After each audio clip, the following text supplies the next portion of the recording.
병원에서 신생아 아기를 낳으면은 제일 먼저 부모나 가족들이 아이를 면회를 하지 않습니까? 그러면은 제일 먼저 애 얼굴을 봅니다. 애가 도대체 누구를 닮았느냐. 그래서 눈가는 눈은 아버지를 닮아갔고, 오또간 저 코는 엄마를 닮아갔고, 그리고 이마가 넓은 것은 저거는 또 아버지를 닮아갔고.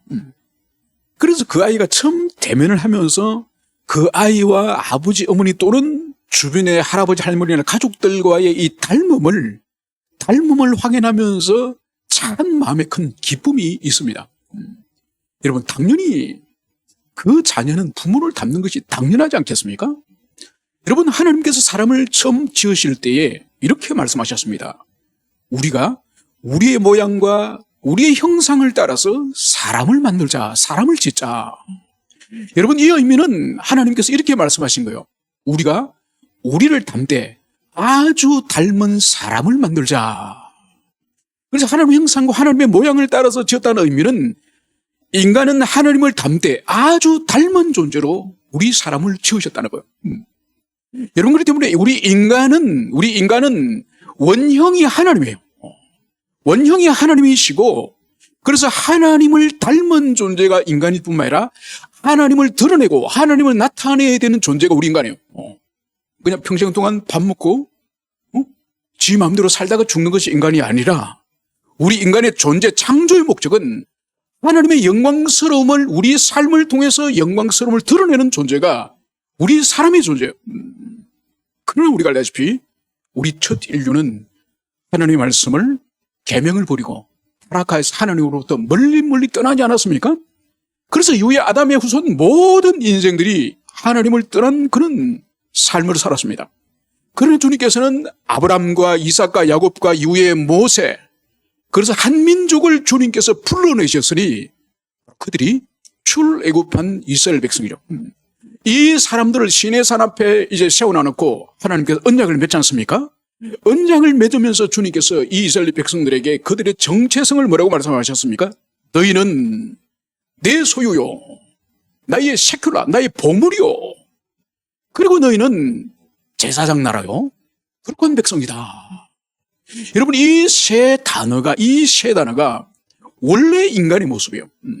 원래 인간의 지위이자 인간의 모습인데, 이것을 타락을 통해 상실했기 때문에 이 세상의 수많은 민족과 이 나라와 열방 가운데서 유일하게 한 민족과 나라를 주님께서 부르셔서 다시 하나님의 보물로 삼으셨고, 제사장 나라로 삼으셨고, 거룩한 백성으로 부르심을 받은 이 민족이 히브리인들, 이스라엘 백성이죠. 그래서 이 시내산에서 언약을 맺을 때에 이 세 단어는 바로 이스라엘 백성들이 정체성을 보여주시는 것이고, 그런데 이 정체성이 이제 신약시대 때 오순절 성령 강림을 통하여서 모든 민족들에게 복음이 전파되지 않습니까?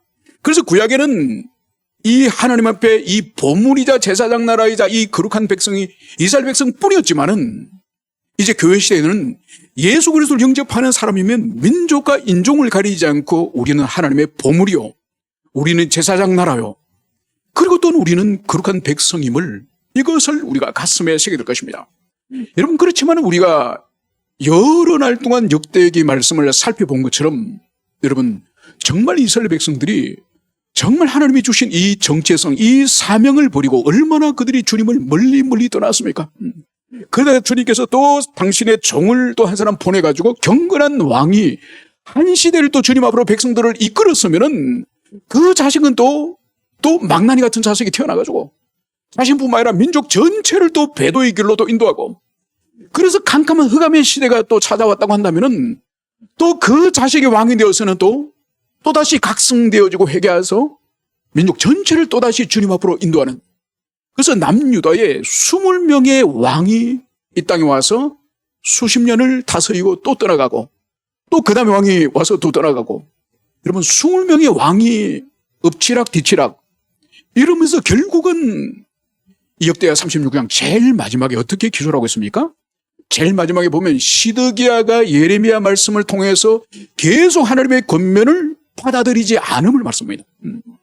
그래서 왕의 타락과 왕의 이 소망 없음을 기록하고 있고, 그리고는 제사장들의 우두머리가 타락하였음을 말씀합니다.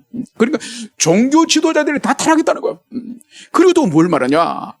백성들도 패역하고 타락하였다는 거예요. 그래서 성경이 길수를 하고 있는 것은 이 제일 마지막 이 역대하 제일 마지막에 어떤 말씀을 기록하고 있는 거니까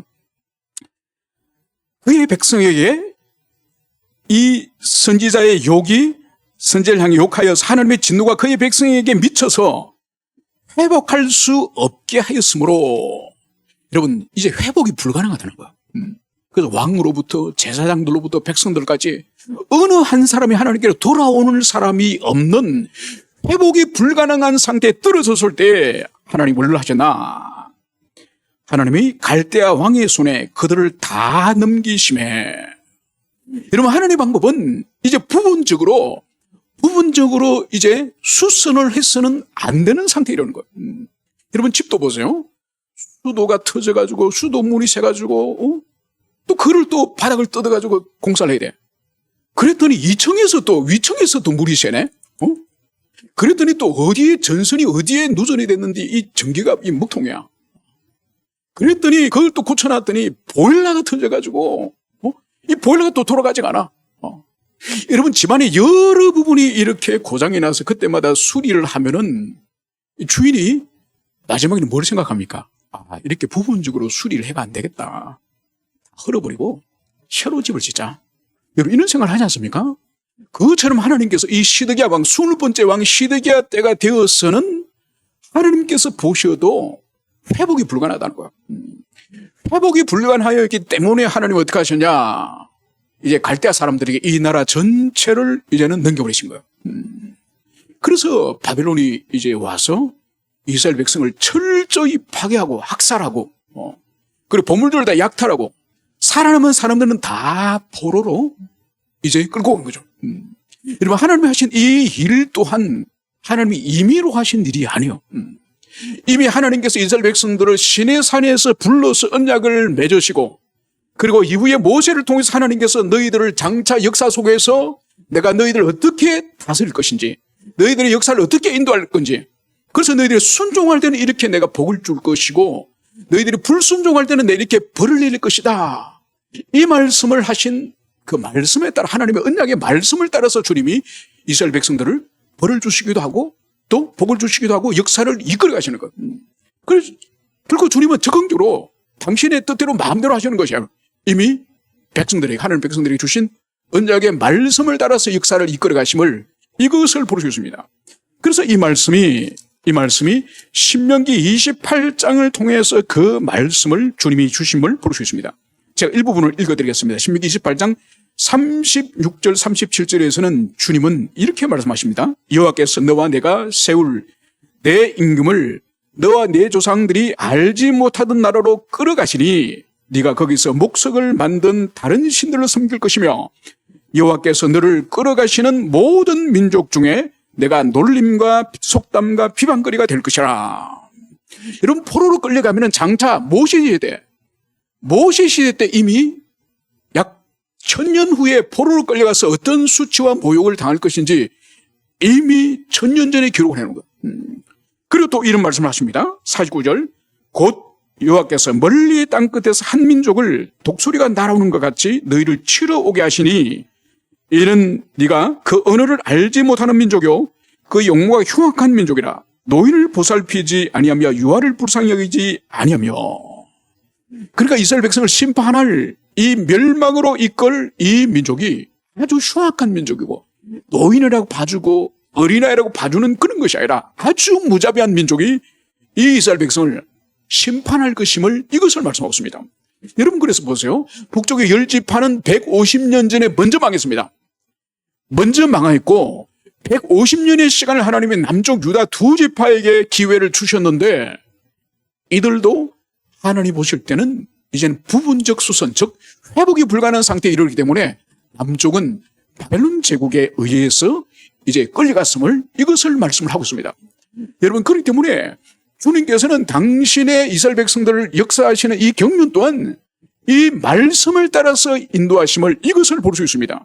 여러분 그래서 오늘 우리가 역대하 마지막에 보면은 이제 성전이 파괴되어지고 도시가 파괴되어지고 모든 부분이 약탈되어지고 남은 자들은 포로로 끌려가면서 그것이 이제는 70년의 세월이 흐렀음을 이것을 기술하고 하고 있습니다.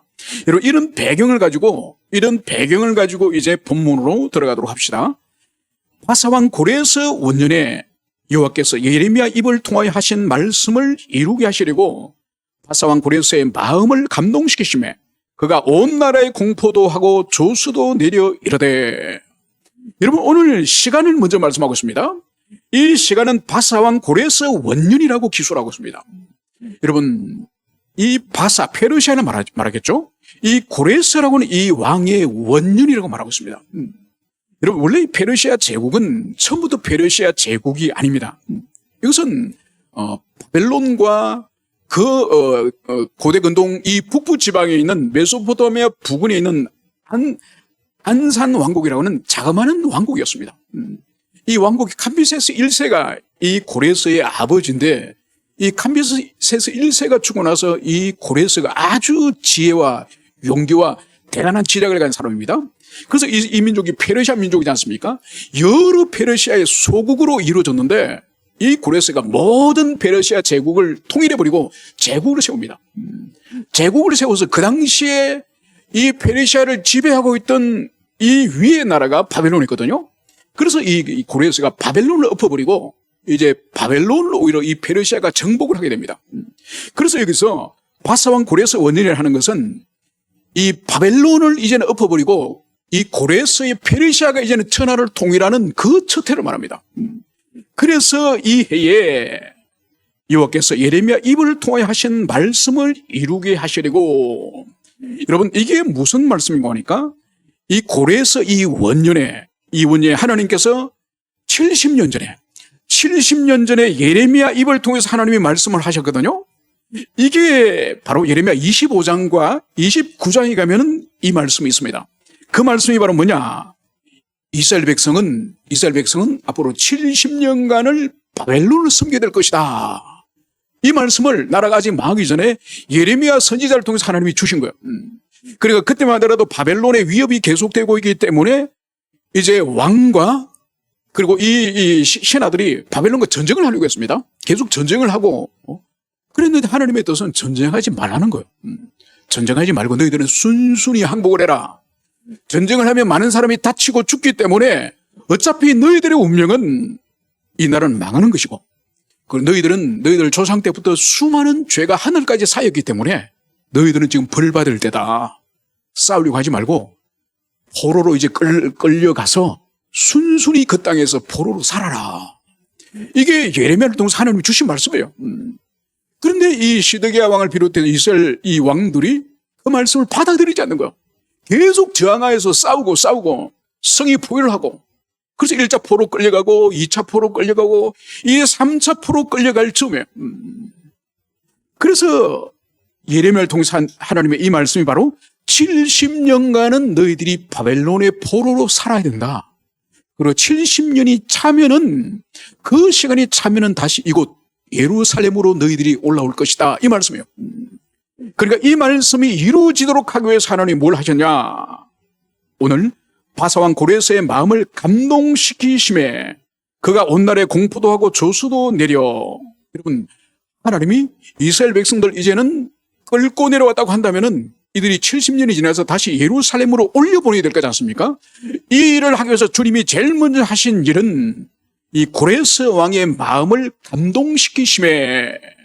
여러분 이 감동시킨다는 이 히브리 이 헤이르라고 하는 이 단어의 의미가 뭔가 하니까 잠자는 사람을 흔들어 깨운다, 각성시킨다 이런 뜻이에요. 여러분 그러면은 이 이방인 왕, 지금 하나님 언약 백성의 왕도 아닌 이방인 왕 고레스를 하나님이 지금 흔들어서 깨운다는 거예요. 흔들어서 깨워서 이제 이 고레스에게 미션을 하나님 주십니다. 그 미션의 내용이 이후에 이전에 있는 바사왕 고레스는 말하노니 이러면서 이 고레스의 칙령, 이 칙령을 자신의 제국 전역에 이제 보내는 이야기가 여기 있습니다. 그래서 하나님 여호와께서 세상의 모든 나라를 내게 주셨고 나에게 명령하사 유대 예루살렘의 성전을 건축하라 하셨나니. 여러분, 우리는 여기서 오늘 놀라운 것을 발견합니다. 하늘의 하나님 여호와께서 세상의 모든 나라를 고려해서 자신에게 주셨다는 것. 그리고 바벨론 제국을 엎어버리고 자신이 이제는 이 천하를 통일하게 된 그걸 말하는 것. 그걸 자기 용기나 자기 지략이 아니라 하늘의 하나님이 주셨다는 것. 이 고백. 그리고 두 번째, 하나님이 또 뭘 명령하셨냐? 유다 예루살렘에 하나님의 성전을 건축하라. 이 미션을 주셨다는 거예요. 여러분, 도대체 어떻게 이 고레스가 하나님이 천하를 자신에게 주셨고, 이 고레스에게 천하를 주신 목적은 하나님의 성전을 다시 재건하는 이 일임을, 이 고레스가 이것을 고백을 하게 될까요? 여러분, 이것을 이해하기 위해서는 먼저 이 고레스라고 하는 이 인물을 이스라엘 역사 가운데에 처음 등장하는 것이 언젠가 하니까 고레스가 태어나기 200년 전이에요. 고레스가 태어나기 200년 전에 하나님께서는 이사야 44장 28절 29절을 통해서 하나님은 말씀하십니다. 제가 그 본문을 읽어드리도록 하겠습니다. 이사야 44장 28절 29절 제가 읽어드리겠습니다. 28절 고레스에 대하여 이르기를 내 목자라.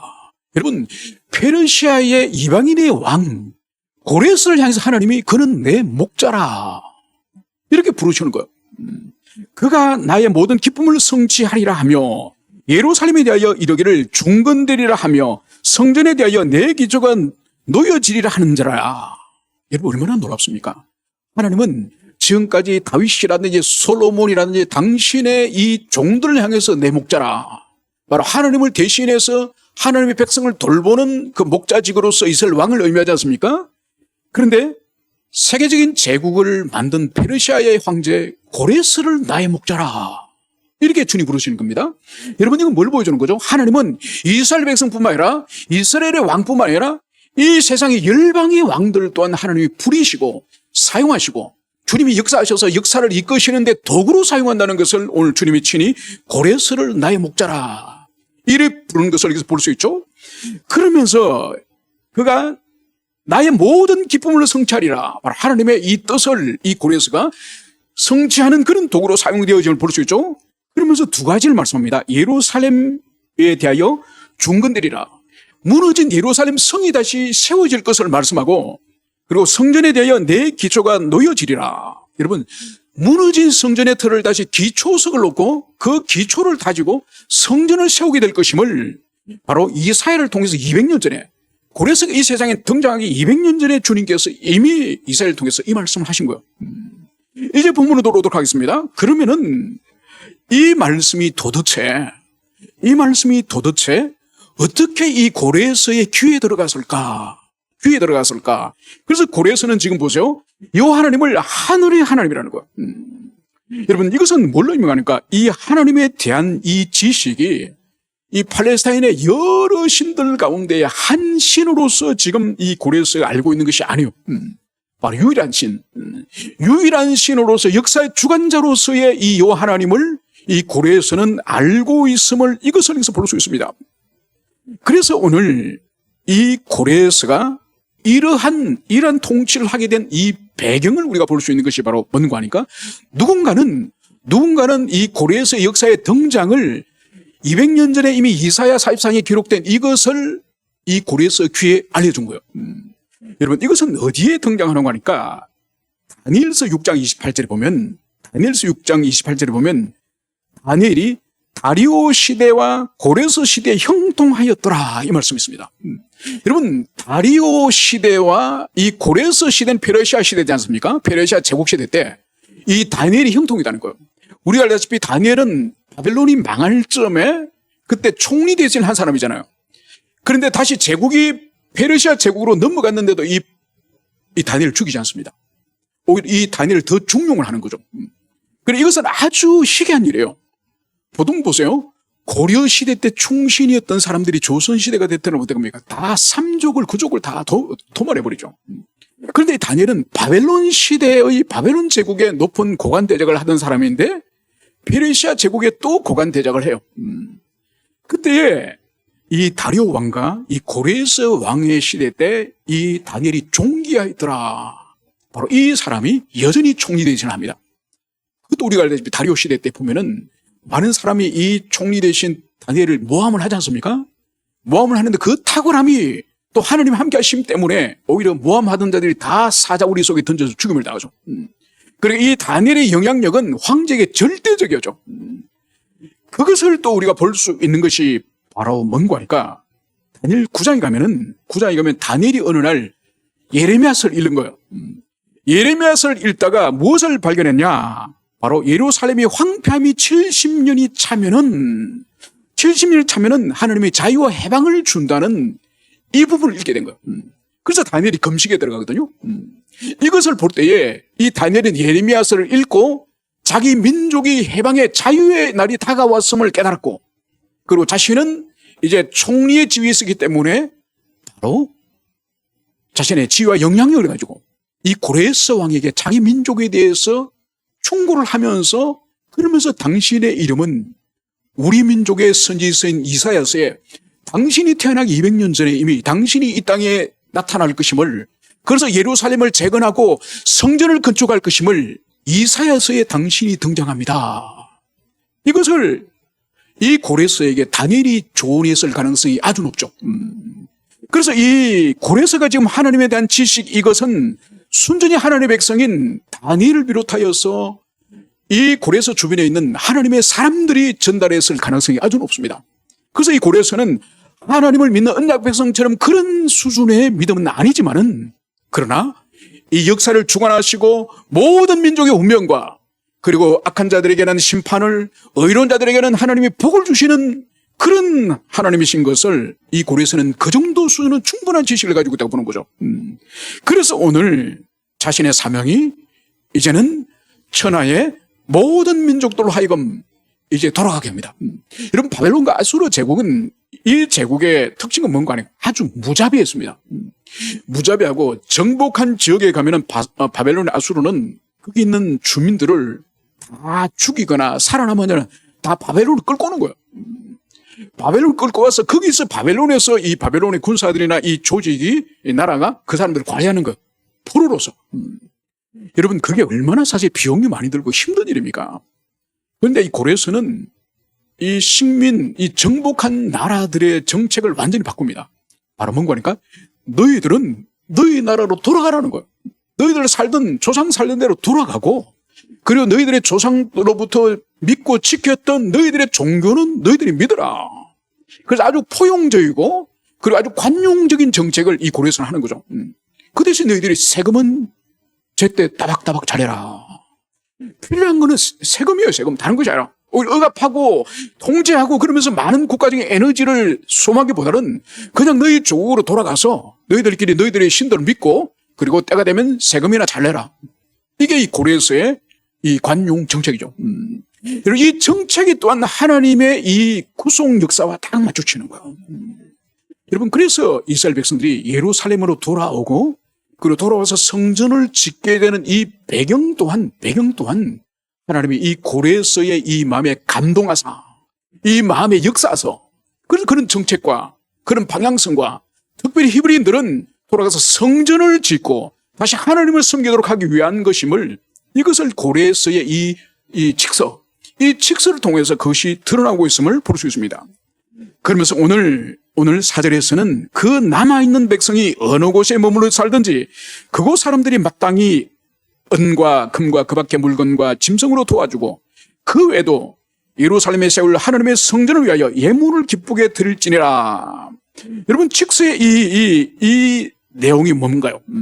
바로 그 남아있는 백성이, 그러니까 이 히브리인들이 이 페르시아 제국의 어디에, 어느 동네, 어느 성읍에 살든지 그 주변에 있는 이 이방인들, 그 주변에 함께 살아가는 이방인들은 이 히브리인들이 이제는 예루살렘으로 올라가서 성전을 지어야 되니까 너희들이 가지고 있는 금이나 은이나 그리고 짐승이나 이것을 그들에게 주어서 그들이 올라가서 그걸 가지고 성전을 세울 수 있도록 너희들이 그들을 도와줘라.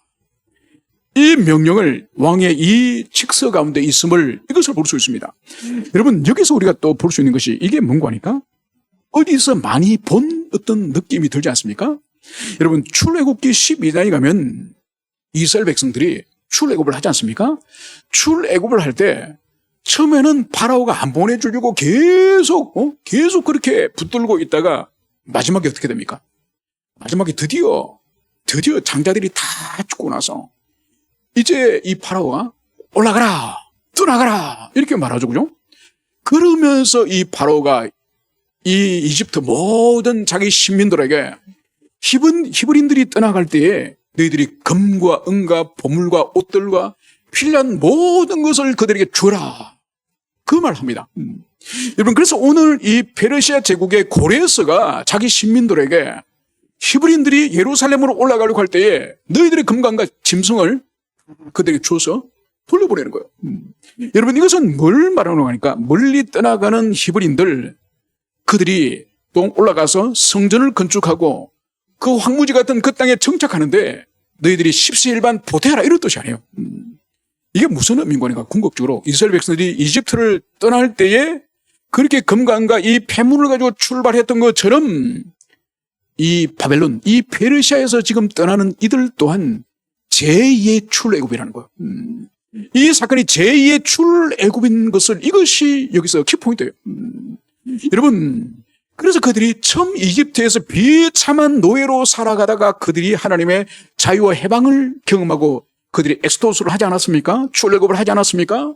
그처럼 70년의 긴 세월 동안, 여러분 70년의 긴 세월 동안 이 바벨론에서 노예로 있다가 이들이 떠나는 거예요. 그때 그것은 바로 430년 동안 이집트에서 노예로 살던 그들과 마찬가지로 자유와 해방을 하나님이 주신 그 사건이 바로 이 일이죠. 여러분, 일제시대 때 이 중기 말기에 가면은 우리 한반도에 있던 사람들이 일본 이주를 많이 합니다. 그래서 2차 대전이 끝날 쯤 44년, 45년 정도 되면은 일본에 있는 이 한국인들, 제일 조선인들의 숫자가 한 200만 정도 돼요. 엄청 많은 숫자죠. 그 엄청 많은 숫자 가운데 많은 사람들이 귀국을 합니다. 해방군에 들어옵니다. 그런데 절반 정도는 못 들어와요. 절반 정도는 못 들어오고 그대로 다 남습니다. 여러분, 또 우리 그 민족이 나갔던 사람들 중에서 하와이로도 갔습니다. 하와이. 그리고 미국 본토도 이제 갑니다. 하와이에서 돈 벌어가지고 본토로 가거든요. 그리고 또 어디로 가느냐? 남미로도 남미. 큐바라든지. 그 남미로도 갔습니다. 그리고 또 어디로 가느냐? 중국. 가까운 데는 이 중국, 이 동북 삼성 쪽으로 갔죠. 그리고 더 멀리는 스탈린이 이 러시아 이 남쪽에 연해주 있는 사람들 이 기차에 실어가지고 저기 중앙아시아로 카자흐스탄, 키르기스탄, 우즈베키스탄. 그래서 지금 우리 민족이 일제라고 하는 일제시대라고 하는 이 시기를 통해서 전 세계적으로 흩어지거든요. 여러분, 일부는 돌아오지만은 많은 사람이 돌아오지 못했습니다. 그래서 지금 재외교포라고 불리지 않는 전 세계 흩어진 사람들, 여러분, 일본 치하에 36년을 해외에서 살고 거기서 뿌리를 내립니까? 해방이 돼도 못 들어오는 거예요. 그런데 보세요. 이 바벨론에 70년이면 지금부터 지금 우리가 일제시대 때는 7, 80년이지 않습니까? 7, 80년 전인데도 못 들어오는데, 여러분, 바벨론의 이 포로는 지금부터 2600년 전이에요. 2600년 전에 한 지역에 가서 뿌리를 내리고 해방이 된다고 해서 들어오겠습니까? 여러분, 얼마나 힘든지 몰라요. 그래서 1, 2, 3차 이렇게 포로 교환에 들어오지만은 1차도 4만 명 정도밖에 못 들어옵니다. 2차는 수천 명밖에 되지 않습니다. 그리고 이 돌아온 일이 얼마나 힘든지, 그래서 이들이 해방과 이 돌아옴을 우리가 금요일 저녁에 살펴본 것처럼 시편 126편에서는 이때 이 사람들, 이제 너희들이 해방이 됐고 자유를 찾게 되었으니 예루살렘으로 올라가라, 이 소식을 들었을 때에 이들의 마음을 시편 126편은 이렇게 말씀을 하고 있습니다. 여호와께서 시온의 포로를 돌려보내실 때에 우리는 꿈을 꾸는 것 같도다. 그때 우리 입에는 웃음이 가득하고 우리 혀에는 찬양이 차도다. 여러분, 70년 만에 해방이 되어서 자기 고향으로 돌아갈 이것을 과연 생각을 했겠습니까? 아마 생각을 못했을 거예요. 다 현실에 이제는 뿌리 내리고 거기서 비참한 노예민족으로서 살아가는 그것이 자신의 숙명이라고 생각했을 거예요. 그런데 어느 날 이제 바벨론이 망하고 페르시아가 천하를 통일하면서 고레스가 어느 날 청령을 내리는 거예요. 이제 예루살렘에서 끌려온 사람은 다 예루살렘으로 돌아가라. 그리고 올라가서 성전을 너희들이 건축하라. 그러면서 또 자기 민족, 자기 그 시민들에게는 히브리인들이 올라가려고 할 때에 너희들이 가지고 있는 금과 은과 보물들을 주어서 그들이 성전을 지을 수 있도록 하라. 이것을 왕이 청령을 내렸음을 볼 수 있습니다.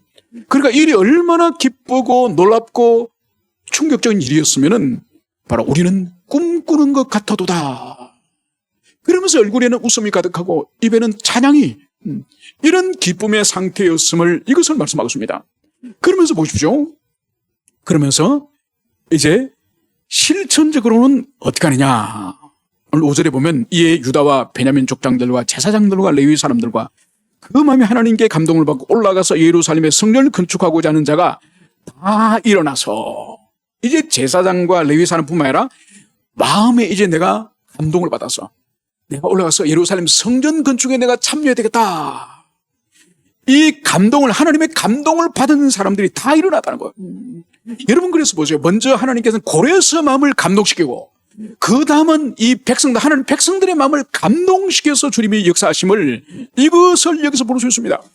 여러분, 빌립보서 2장 13절에서는 바울은 하나님께서 우리 인생들에게 하나님께서 어떻게 일을 이끄시고 일을 역사하시는지 주님은 바울을 통해서 이렇게 말씀하십니다. 너희 안에서 행하시는 이는 하나님이시니 자기의 기쁘신 뜻을 위하여 너희에게 소원을 두고 행하시게 하시나니. 여러분, 하나님은 당신께서 어떤 계획을 가지시고 당신께서 어떤 개인이나 민족이나 나라나 교회나 어떤 계획을 가지고 계신다 할지라도 하나님이 스스로 그 일을 척 해내시는 분이 아니에요. 어떻게 하시느냐? 사랑하는 당신의 백성들, 자녀들 마음에, 당신의 종들의 마음속에 기쁘신 뜻을, 기쁘신 소원을 주는 거예요. 소원을 줘서 그 사람의 의지를 가지고, 아, 이것이 주님의 뜻이구나. 아, 이렇게 살면 주님이 기뻐하시는구나. 이렇게 살면 주님께서 기뻐하지 않는구나.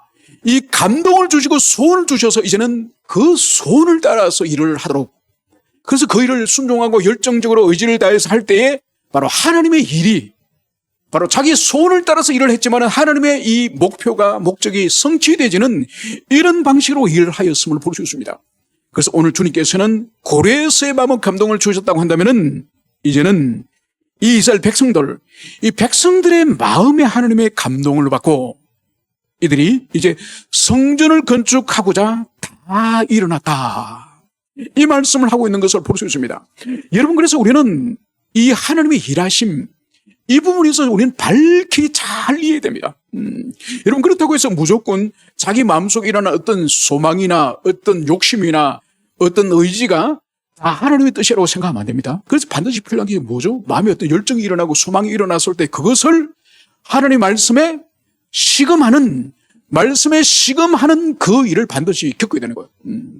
왜냐면은 우리 내면 속에는 순수하지 않는 욕망들, 순수하지 않는 우리의 부패한 그런 의지와 열정들도 있기 때문에 우리 속에 일어나는 욕망이라 할지라도 소망이라 할지라도 반드시 이것이 주의 말씀에 비춰보아서 말씀이 지지하고 주님의 뜻인지를 살피는 이 일을 우리가 기억해야 될 것입니다.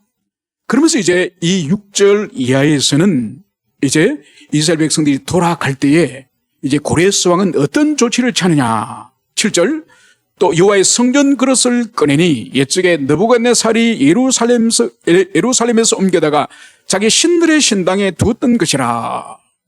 여러분, 우리가 알다시피 예루살렘을 파괴하고 그리고 예루살렘의 성전과 왕궁에 있는 모든 보물을 이제는 다 바벨론으로 옮겼지 않습니까? 그것은 일찍이 히스기야가 자기 왕국에 있는 보물을 자랑했을 때에 하나님이 이사야를 통하여서 너가 보여준 왕궁과 성전에 있는 모든 보물을 다 때가 차면은 바벨론으로 옮겨질 것이다. 그래서 옮겨진 그것이 바벨론 우상의 신전에 지금까지 보관됐던 거예요. 그 보관된 것을 고레스 왕은 이제 예루살렘으로 다 돌려보내줍니다. 다 돌려보내줘서 밑에 보면은 이 보물들의 이 수량을 쭉 기술하고 있습니다. 그래서 이것이 마지막 11절에 보면 금, 은 그릇이 모두 5,400개라. 사로잡힌 자를 바벨론에서 예루살렘으로 데려갈 때에 세스바살이 그 그릇을 다 가지고 갔더라. 여러분, 포로들이 이제 귀환하여 돌아갈 때에 이제 성전에 보관되어 있던 그 약탈물들을 이제 다시 바벨론에서 다시 예루살렘으로 올라갈 때에 이것을 다 가지고 올라갔음을 이것을 여기서 말씀하고 있습니다. 여러분, 이것은 뭐냐? 단순히 잃어버린 보물을 다시 되찾고 회복한다는 그 의미 이상해요. 그게 바로 뭐냐? 바로 거룩하신 하나님의 성전, 그 잃어버렸던 그 성전의 영광을 다시 회복한다는 의미가 이 고레스가 보물을 돌려주는 이 사건을 통해서 이제 예루살렘이 회복되어질 것임을 이것을 예고하고 있음을 볼 수 있습니다. 이제 말씀을 정리하고자 합니다.